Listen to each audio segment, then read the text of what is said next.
Amis de l'électricité statique, bonjour. J'ai souvent entendu, on va dire, un peu tout et n'importe quoi sur les dangers dans un labo d'électronique de l'électricité statique, sur l'utilité des bracelets antistatiques, des outils antistatiques et tout ça. Et vraiment, j'ai entendu, je veux dire un peu de tout.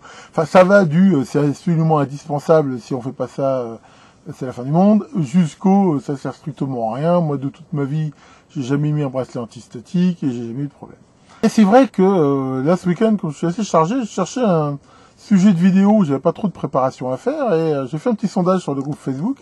Et c'est cette vidéo qui est arrivée en tête. Et donc je me suis dit, Vox Populi, Vox Dei, on va un petit peu traiter le sujet. À la base, c'est quoi? Sans rentrer dans les détails, dès qu'on va avoir, on va dire, des frottements généralement, on va, par un effet, je veux dire, tout à fait physique, naturel, générer de ce qu'on appelle l'électricité statique. En gros, certains matériaux, en frottant l'un contre l'autre, vont échanger des électrons et il y en a un qui va se charger. Et en gros, ça peut un peu se charger comme une sorte de condensateur. On a tous connu cette expérience-là. L'hiver, par exemple, vous êtes chez vous, l'air est relativement sec ou en montagne, par exemple. Vous retirez certains habits, des pulls, par exemple, et vous entendez un petit, comme un petit crépitement, et vous sentez une forte odeur d'ozone. Voir si vous faites ça, on va dire, dans le noir, vous verrez des fois des petits éclairs. Et alors, ça vient d'où, ça? Ça vient justement que ces matériaux qui sont, dire isolants, en frottant l'un contre l'autre, se chargent d'électricité statique, et à un moment donné, la tension devient tellement grande que ça fait des mini-éclairs, en fait, ces crépitements. Et ces éclairs, en même temps, cassent les molécules d'oxygène qu'il y a dans l'air et les transforment en ozone. Et c'est ça qui fait cette odeur très caractéristique. Mais enfin voilà, en gros, tout ce qui va être frottement de certains matériaux isolants, ça génère de l'électricité statique. Mais ça fait pas forcément des éclairs comme ça. On a tous fait aussi cette expérience quand on était môme, de prendre une règle en plastique qu'on frotte sur un vêtement ou sur une peau de chat, et avec ça on attire des petits bouts de papier, des choses comme ça. Cette électricité statique, c'est des tensions qui sont très élevées, de plusieurs milliers de volts, voire kilovolts. C'est vraiment des tensions très élevées. Par contre, ça emmagasine des charges, c'est un peu comme des condensateurs, quelque part, qui sont relativement, je veux dire, faibles. Je veux dire, ça va pas donner des milliers d'ampères, quoi. Donc ça veut dire qu'on a des tensions qui sont très élevées, qui vont, à un moment donné, potentiellement se décharger, mais avec des courants de crête qui peuvent être assez forts, mais je veux dire, qui vont pas durer du tout longtemps. C'est-à-dire, en gros, l'énergie qui est générée par ça, qui se mesure en joules, elle est quand même minime. Mais certains circuits électroniques, ça a beau être minime, ça peut les endommager et carrément les bousiller. Donc ce qui est sûr, c'est que sur certains circuits qui sont potentiellement sensibles, il faut prendre un certain nombre de précautions pour éviter ça. Dans l'ensemble des composants électroniques, il y en a qui sont très sensibles à ces décharges électrostatiques, d'autres qui le sont potentiellement pas du tout. J'ai déjà vu, moi, des interrupteurs, voire des résistances qui sont livrés dans des sacs antistatiques. Honnêtement, c'est des composants qui craignent pas. C'est généralement quand même des semi-conducteurs, et des semi-conducteurs qui, en même temps, justement, ont des impédances d'entrée très hautes. En particulier, tout ce qui va être basé sur des FET. Je rappelle, je vous renvoie sur les vidéos que j'ai faites là-dessus, qu'un transistor MOSFET, ce qu'on appelle une grille isolée, c'est-à-dire que la grille, elle a aucun contact galvanique avec le drain et la source. Ce qui fait cette impédance d'entrée très élevée, en fait, il y a quasiment pas de courant qui passe. Mais comme ça fait une sorte de condensateur et que la grille elle est très proche de la jonction drain-source, ça veut dire qu'il y a potentiellement ce qu'on appelle une tension de claquage. C'est-à-dire que si la tension sur la grille dépasse un certain potentiel, eh ben, il va faire, comme dans un condensateur, une sorte d'éclair entre les deux. Et cet éclair, il va potentiellement pouvoir endommager le dispositif. Donc voilà, il faut limiter ça. En même temps, il y a aussi, par exemple, certaines diodes, par exemple, de détection, qui sont aussi très sensibles. Enfin, je veux dire, à la limite, potentiellement, tous les composants, au moins actifs, sont sensibles à ça. Alors, il faut quand même savoir que dans beaucoup de circuits, comme par exemple les circuits MOS, les constructeurs rajoutent sur les entrées des diodes, des résistances de protection, ce qui fait qu'elles sont déjà quand même intrinsèquement un petit peu protégées. Mais elles le sont pas tant que ça, je veux dire. Et puis ça dépend des composants. Donc ce qui est sûr, c'est que quand on les manipule, il faut quand même prendre un certain nombre de précautions. Maintenant, dans ces précautions-là, on va voir qu'on peut utiliser des bracelets, des choses comme ça, mais sans aller si loin. il y a aussi l'environnement. Qu'est-ce qui va être plutôt générateur d'électricité statique ou pas? Alors, une des choses déjà très importantes, c'est l'humidité. En effet, l'air humide est relativement conducteur, c'est-à-dire que si je suis dans un endroit où j'ai un taux d'humidité, par exemple, de 65 ou 70%, potentiellement, je vais avoir une résistance avec l'environnement, avec la Terre, qui est relativement faible, ce qui fait que si, parce que je me charge d'électricité statique en frottant mes vêtements, je vais naturellement, on va dire, me décharger. Alors que si je suis dans un environnement très sec, là, ça va vraiment changer la donne.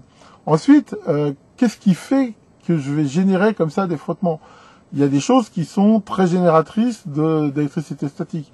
Par exemple, si j'ai une chemise en nylon, des habits en nylon vont potentiellement générer beaucoup plus d'électricité statique qu'un t-shirt en coton, par exemple.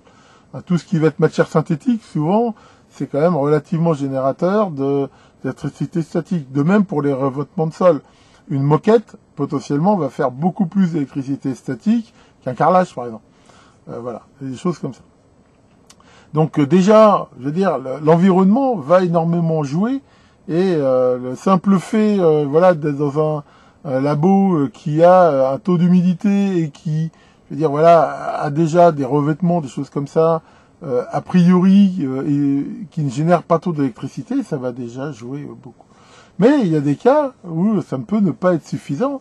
Et l'idée, justement, ça va être d'avoir des dispositifs qui vont s'arranger pour que on ne soit pas chargé comme ça d'électricité statique, ce qui fait que quand on va manipuler un composant, on ne risque pas, via ce composant et les pattes de ce composant qui sont conducteurs, de faire cette décharge qui, à la limite, on va rien voir, hein, ça va jamais fumer, hein, mais qui, en quelques microsecondes, ou voire moins, vont pouvoir abîmer le composant. Et c'est là aussi qu'il faut faire très attention. C'est que faut pas croire que les décharges d'électricité statique se contentent de les flinguer. En fait, des fois, ils les fragilisent. C'est-à-dire que j'ai lu moi des rapports, par exemple, qui montrent des jonctions de transistors où, suite à une décharge d'électricité statique, comme ça, on voit ça fait quasiment un trou dedans. Mais c'est pas parce qu'il y a ce trou qui fonctionne pas. C'est-à-dire que si derrière, je teste mon transistor, il est encore bon. Mais il est encore bon, mais potentiellement, il y a des trous dans la grille, ce qui fait que il a plus ses caractéristiques, on va dire, naturelles, et ça peut engendrer des courants de fuite, des variations de paramètres qui sont pas bonnes. Et ça, c'est quand même beaucoup plus vicieux. C'est-à-dire se dire, oh c'est bon, moi je n'ai pas fait gaffe, tout marche bien, oui, mais potentiellement, la durée de vie de mon appareil peut être éventuellement diminuée. Donc on va dire que la bonne règle, je veux dire qu'il faut suivre, déjà c'est, en règle générale, dans un labo d'électronique, on va avoir un tapis antistatique, d'éviter d'avoir de la moquette, d'éviter de porter des chemises, des choses comme ça, d'avoir une hygrométrie qui est relativement contrôlée. Et donc en faisant ça, on limite quand même les risques. Après, il faut faire aussi la différence entre des industries, des laboratoires, qui vont, je veux dire, potentiellement avoir à respecter un certain nombre de normes. Il y a des tas de normes là-dessus qui sont très strictes. Et selon le type de composants qu'ils utilisent et aussi les normes qu'ils doivent respecter, peuvent être amenés à prendre vraiment des mesures qui sont très importantes par rapport à ça. Par exemple, je prends un exemple, si vous êtes une industrie où vous allez fabriquer de l'électronique pour des satellites, des trucs comme ça, il n'y a pas de risque. Généralement, voilà, il va y avoir des atmosphères contrôlées, des postes de travail étudiés antistatiques avec des outils, des bracelets, et voilà, tout un système de normes et de contrôle qu'il est impératif de respecter. Et je veux dire, enfin voilà, dans l'industrie, on va dire, le problème se pose pas. Le but de ma vidéo ici, hein, c'est plutôt, on va dire, dans un environnement entre guillemets amateur, un petit peu des bonnes pratiques. Donc déjà, comme je vous l'ai dit, en ayant un environnement comme ça, c'est déjà une bonne chose. Maintenant, je vous conseille quand même, dès que vous allez travailler avec des circuits, je veux dire, des circuits intégrés, des choses comme ça, de porter un bracelet, c'est quand même potentiellement une bonne chose. Je reconnais que moi, le premier, je le fais pas à chaque fois. Mais, quand même, comme vous l'avez vu, je travaille sur un tapis, c'est-à-dire que le simple fait déjà de toucher la terre ou quelque chose qui est relié à la terre avant de manipuler un circuit, ça joue. Le simple fait d'utiliser un fer à souder qui lui-même, comme je vous le montrais, est potentiellement relié à la terre, ça va énormément jouer. Donc voilà, je veux dire, déjà en prenant quelques bonnes précautions, ça limite quand même énormément les risques. Alors, à tout seigneur, tout honneur, on va commencer par le fameux bracelet antistatique. Bon, alors il en existe pléthore de modèles, mais généralement, on voit que c'est un système d'attache qui va permettre de mettre en contact avec la peau une surface conductrice, comme on voit comme ça, et derrière un fil qui, derrière, va permettre de se brancher alors, à la terre ou à un système de mise à la terre. Il faut quand même faire très attention, déjà, au niveau de la sécurité, qu'il ne faut pas brancher comme ça n'importe quel bracelet directement sur la terre. Pourquoi il ne faut pas faire ça? Parce que en faisant ça, on se met potentiellement en danger. En effet, je rappelle que on est, je veux dire, normalement, naturellement, on va dire, relié à la terre, du fait que, voilà, on a les pieds sur terre, on est, je veux dire, voilà, des chaussures qui sont plus ou moins isolantes, quand on touche quelque chose, c'est plus ou moins isolant, et d'ailleurs, je vous renvoie sur mes vidéos que j'ai déjà fait sur les disjoncteurs différentiels. L'idée, c'est justement que, a priori, on est quand même relié à la terre. Mais on y est quand même relié avec une résistance qui est relativement élevée. Donc ça veut dire que si je touche la face, par exemple, avec ma main, je veux dire, normalement, la résistance, elle est quand même relativement élevée.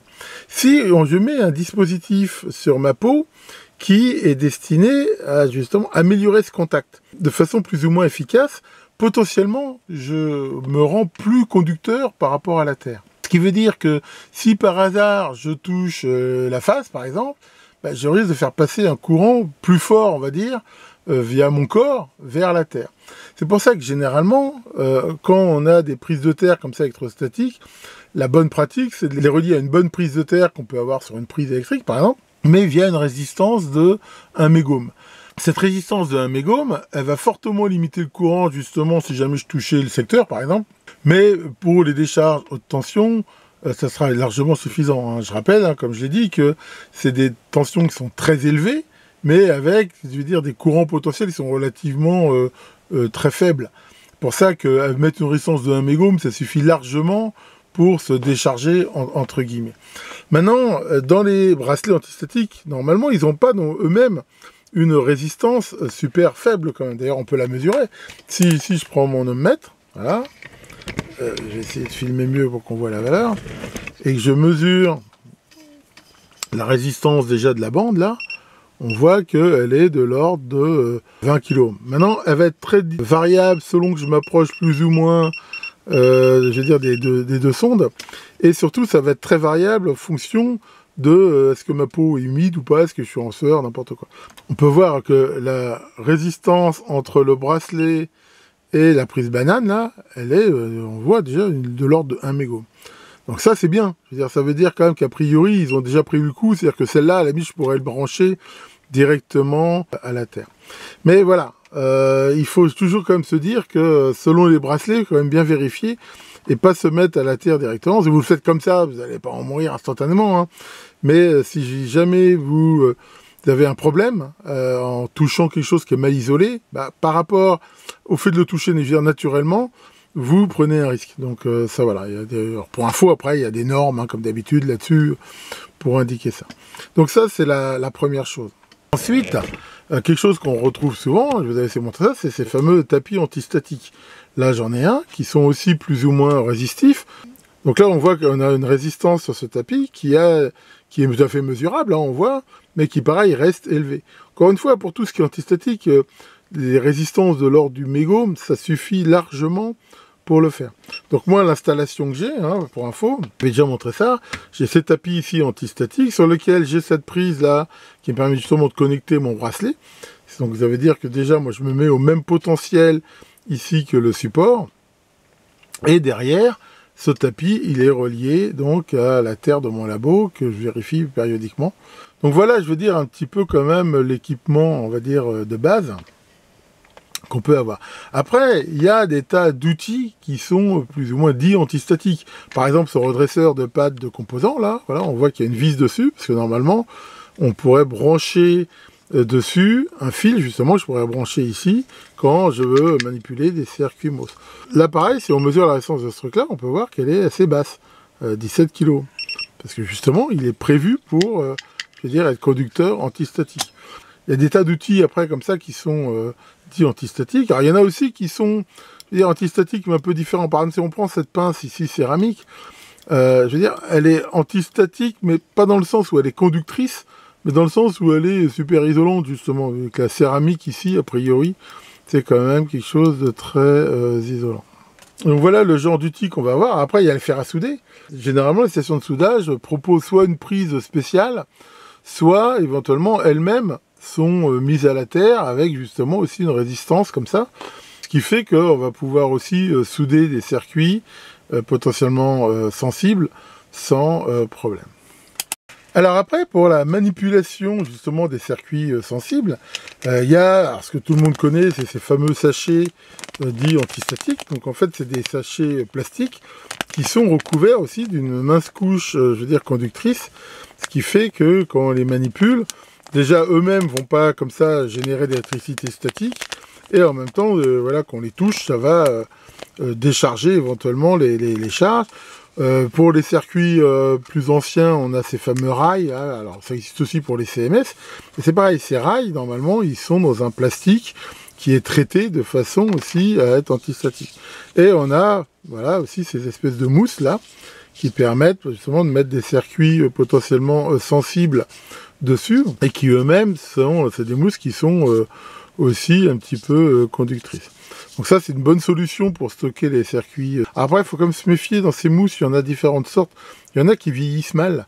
Et moi, j'ai eu des circuits, ça a bouffé toutes les pattes, là. Et voilà. Bon, après, comme je vous l'ai déjà montré, je veux dire, ça dépend des circuits, ça dépend de comment on les stocke. Sur des circuits TTL, par exemple, généralement, ça craint pas trop. C'est plus pour des circuits MOS ou autres. Mais quand même, ce genre de mousse, voilà, c'est vraiment quand même étudié pour. Et ça permet de manipuler ces circuits plutôt en sécurité. Voilà. Ah, par contre, ce qu'il faut pas faire, hein, je vous l'avais déjà montré dans une autre vidéo, ne mettez surtout pas des circuits sur, comme j'ai vu, du polystyrène, par exemple, avec du papier d'alu dessus. Ça fait des super bêtises. Hein. Enfin, on peut le faire très temporairement, si vous voulez envoyer un circuit par la poste, un truc comme ça. Mais c'est pas du tout une bonne idée parce que dire ça fait une sorte d'électrolyse après entre l'alu, le papier d'alu et les pattes, et ça fait que des bêtises. Enfin voilà. Après, il y a quand même des fois aussi des bonnes pratiques. Par exemple, un exemple tout bête. Vous allez bricoler dans votre PC ou un appareil électronique. Enfin, un PC, c'est un bon exemple. Le PC, généralement, il est relié à la terre via son alimentation. Donc, une bonne pratique, c'est que si vous voulez travailler avec, en fait, c'est de le brancher sur le secteur, pas l'allumer, mais de le brancher. Parce que en le branchant par la prise, vous allez relier son châssis à la terre, ce qui fait que si en plus, avant de commencer à bricoler dedans, vous posez et vous serrez, vous tenez bien le châssis de l'ordinateur, ben vous allez automatiquement, on va dire, voilà, vous mettre à la terre comme ça, et généralement en faisant ça, vous allez pouvoir manipuler sans trop de risques. Par exemple, moi, ce que je fais, hein, ça m'est arrivé très souvent, si j'installe par exemple des barrettes de mémoire dans un PC, c'est toujours ce que je fais, j'ai pas forcément le bracelet. Si je l'ai sous la main, je le mets, parce que c'est quand même mieux. Et si je l'ai pas, le simple fait de faire ça, de relier le PC à la terre, et derrière, avant toute manipulation, de bien toucher le châssis métallique, bah voilà, vous allez vous décharger. En même temps, voilà, toujours pareil, évitez de faire ça avec sur de la moquette ou avec des mises en néon. Enfin voilà, après il y a un petit peu aussi de bon sens. À la limite, prendre plus de précautions, c'est pas gênant. Vous pouvez toujours vous mettre ce bracelet si vous avez un doute. Maintenant, enfin voilà, moi depuis que je fais de l'électronique, j'ai fait des tonnes de montage. Par exemple, tout le système domotique que j'avais monté quand je suis arrivé ici quasiment, ça va faire plus de bientôt 30 ans qu'il tourne. Et je me rappelle pas l'avoir monté, voilà, avec des bracelets antistatiques et il fonctionne toujours. Voilà, donc ça veut pas dire non plus, je veux dire, surtout sur des circuits comme ça courants, que c'est vraiment le truc impératif. Mais enfin voilà, je pense que vous avez compris un petit peu le principe, mais n'hésitez quand même pas, des fois, surtout si vous avez un doute, ou vous manipulez des circuits potentiellement coûteux, bah voilà, ça coûte rien un petit bracelet antistatique comme ça, et d'avoir ne serait-ce aussi un plan de travail en tapis antistatique comme ça, c'est plutôt une bonne pratique.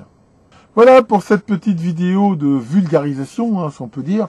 Encore une fois, hein, là-dessus, il y a énormément de littérature, il y a énormément de normes, il y a énormément d'outils spécialisés dans l'industrie et tout ça. Encore une fois, là, je me place plutôt dans le côté amateur et voilà, de vous dire un petit peu quand même les bonnes pratiques et à quoi faut faire attention. Je profite de cette vidéo pour vous dire que, alors le week-end prochain, c'est un sacré week-end parce que c'est à la fois le week-end de Pâques, avec le lundi férié, c'est à la fois le changement d'heure et c'est à la fois le 1er avril. Oh, ça rigole pas.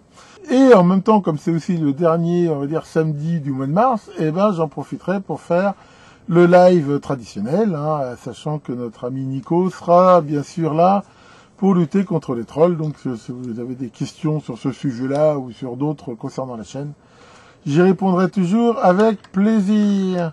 Tiens Maurice, ça va Maurice? Ah, t'es content, pourquoi? T'as pu aller contre la loi de Murphy. Ah ouais quoi, ce matin tu t'es beurré une tartine, elle est tombée par terre et elle n'est pas tombée du côté du beurre. Non, en fait ça prouve qu'une seule chose, c'est juste que tu l'as beurré du mauvais côté. Là-dessus, soyez bien à la terre, mais pas forcément à la masse, et à très bientôt pour de nouvelles vidéos.